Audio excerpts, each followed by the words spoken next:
नमस्कार दोस्तों, आप सभी का स्वागत है short and house YouTube channel पर। आज के वीडियो में डिक्टेशन बोला जाएगा 100 शब्द प्रति मिनट की गति से, जो कि रामधारी गुप्ता खंड प्रथम से बोली जाएगी। इसलिए ज़्यादा समय न लेते हुए हम डिक्टेशन को स्टार्ट करेंगे। डिक्टेशन स्टार्ट होगी 5 सेकंड बाद।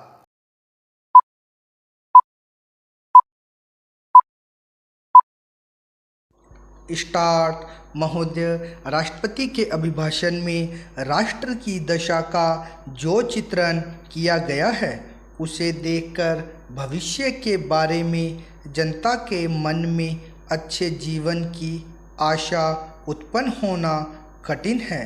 अभिभाषण में अधिक बल शासन ने अभी तक जो कुछ किया है उसकी ओर दिया गया है, जबकि यह सदन और राष्ट्र की जनता आज हमारे सामने जो संकट खड़े हैं, उनका निराकरण किस प्रकार किया जाएगा, इसके संबंध में मार्गदर्शन की आशा करती थी। राष्ट्र जीवन के भिन्न भिन्न क्षेत्रों में सरकार द्वारा अपनाई गई नीतियों के जो परिणाम हुए हैं, वे हमारे सामने हैं।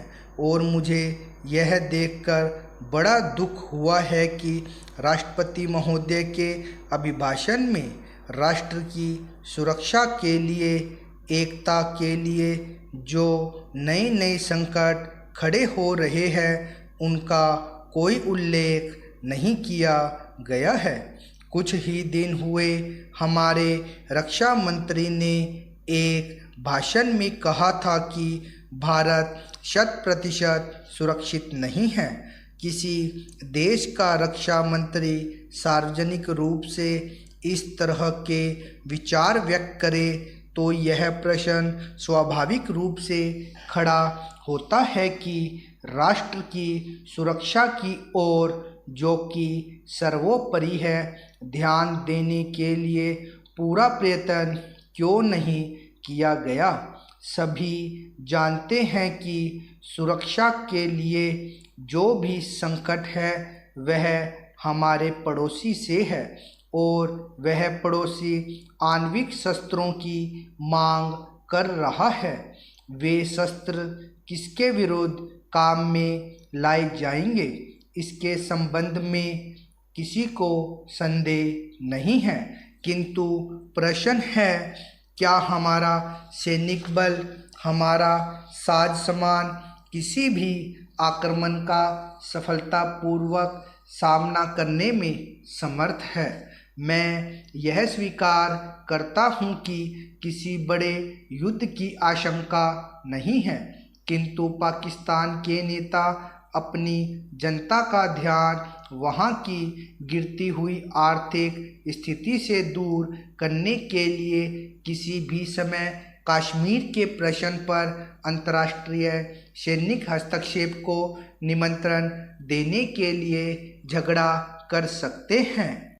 और कोई भी परिस्थिति उत्पन्न हो, देश की जनता इस सरकार से आश्वासन चाहती है कि जहां तक पाकिस्तान के आक्रमण का प्रश्न है, भारत 100% सुरक्षित है। इस संबंध में सरकार को जनता के मन में विश्वास उत्पन्न करने का प्रयत्न करना चाहिए। जहां तक कश्मीर का प्रश्न है, सरकार किसी भी अन्य विदेशी शक्ति से वार्ता करने के लिए तैयार नहीं है।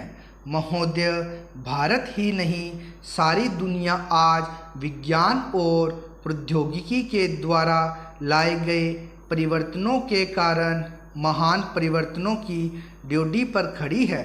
इन चीज़ों ने लोगों के जीवन को बदला तो है, किंतु केवल ऊपरी तौर पर। आज हमारे पास ऊंची ऊंची और सुंदर सुंदर इमारतें हैं। खेती बाड़ी के कुछ आधुनिक तरीके भी हमें मालूम हैं, लेकिन आज हमें एक नए प्रकार के मानव की आवश्यकता है। ऐसा मानव जो विस्तारशील ज्ञान को वास्तविक उच्च जीवन के लिए उपयोग कर सके। मेरे विचार से गांधी जी ने यही करने का प्रयत्न किया, एक मानव निर्माण करने का। मैं नहीं कह सकती कि मनुष्य का स्वभाव जैसा है उसे देखते हुए आज की दुनिया में ऐसा करना संभव होगा या नहीं, किंतु इस दिशा में प्रयत्न करना उपयुक्त होगा और केवल बुद्धिजीवी ही इस तरह का प्रयत्न और दूसरों का मार्गदर्शन कर सकते हैं। आज दुनिया बहुत छोटी हो गई है और हम अलग अलग खानों में बंटकर नहीं रह सकते। हमें अपने लक्ष्य प्राप्ति के लिए कहीं अधिक एक होकर रहने की आवश्यकता है। हम लोकतंत्र में विश्वास करते हैं, एक तो संसदीय प्रणाली की सरकार के अर्थ में, दूसरे उस तरीके में जिस तरीके से हम अपनी पार्टी में और अन्यत्र काम करते हैं। पर लोकतंत्र रूपी हमारा ताज़ा पानी इत्यादि कभी कभी जातिवाद, सांप्रदायिकता और सामाजिक रीति रिवाजों इत्यादि के सड़ते गड्ढों में बंद हो जाता है।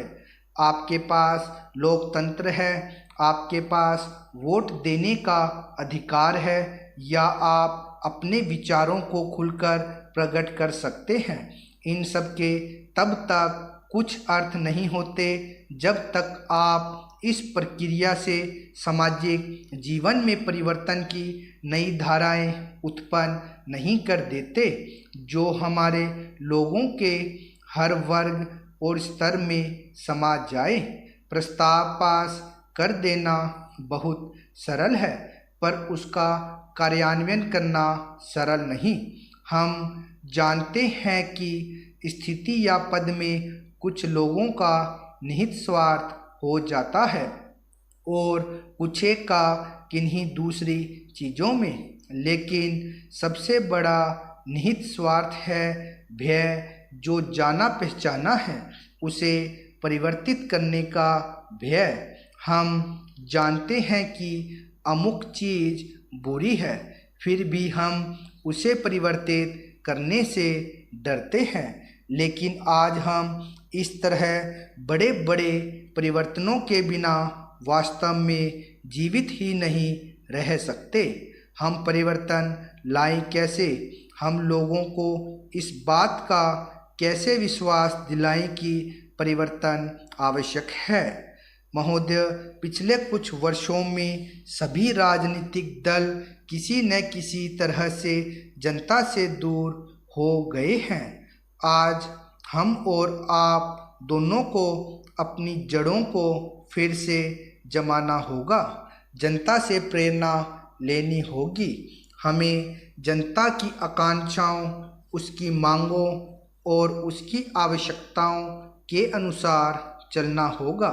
अपने देश के विशाल आकार के कारण यह बहुत बड़ा काम है, लेकिन उस आदमी के लिए कुछ भी असंभव नहीं जिसने कुछ करने के लिए कमर कस ली हो। कुछ देशों में लोग चढ़ने के लिए पहाड़ों की ऊंची से ऊंची चोटियों की तलाश में रहते हैं, ताकि उनके मन और काम की चुनौतियों का समाधान हो सके। कुछ दूसरे छोटी छोटी नावों में सागरों और महासागरों को पार करने के लिए निकल पड़ते हैं। ये सब असाधारण उद्यम है, किंतु हमारी चुनौतियां तो हमारे दरवाजे पर ही दस्तक दे रही है। हमें ऊंचे ऊंचे पर्वतों पर या गहरे सागरों तक जाने की आवश्यकता नहीं। हमारे हर गांव में गरीबी है और घर घर में जात पात है। ये वे पर्वत है जिन पर हमें चढ़ना है, और ये वे महासागर है जिन्हें पार करना है। मुझे मालूम है कि हम में वह शक्ति है। मैं जानती हूँ कि हम में क्षमता है, केवल प्रश्न है करने का। और मैं आशा करती हूँ कि यह सम्मेलन उस दिशा में ले जाने वाला एक छोटा सा कदम होगा। आदमी के चंद्रमा पर पहुंचने के बाद किसी ने कहा था कि वह कदम रखने वाले के लिए छोटा सा कदम है, किंतु मानव जाति के लिए बहुत बड़ा कदम था। अतः मेरे विचार से आप कह सकते हैं कि आपके लिए यह छोटा कदम होगा, लेकिन यदि आप सफल हुए तो भारत के लिए यह महान कदम होगा। मैं आशा करती हूँ कि आप इसे ध्यान में रखेंगे और दूसरों में उत्साह पैदा कर सकेंगे, क्योंकि किसी भी तरह की उपलब्धि के रास्ते में सबसे बड़ी बाधाओं में से एक है हमारे बुद्धिजीवियों, हमारे पत्रकारों इत्यादि में व्याप्त अविश्वास या संदेहवृत्ति। इस बाधा को हटाना होगा। हमें अपने उत्साह को पुनः स्थापित करना होगा और उससे उत्पन्न होगा वह साहस, धैर्य और संकल्प शक्ति जो उन बहुत सी चीज़ों को प्राप्त करने के लिए आवश्यक है, जो हमें प्राप्त करनी ही चाहिए। जब कभी राजनीतिक जीवन और बौद्धिक जीवन में निकट का संबंध रहा है तो दोनों को लाभ पहुंचा है।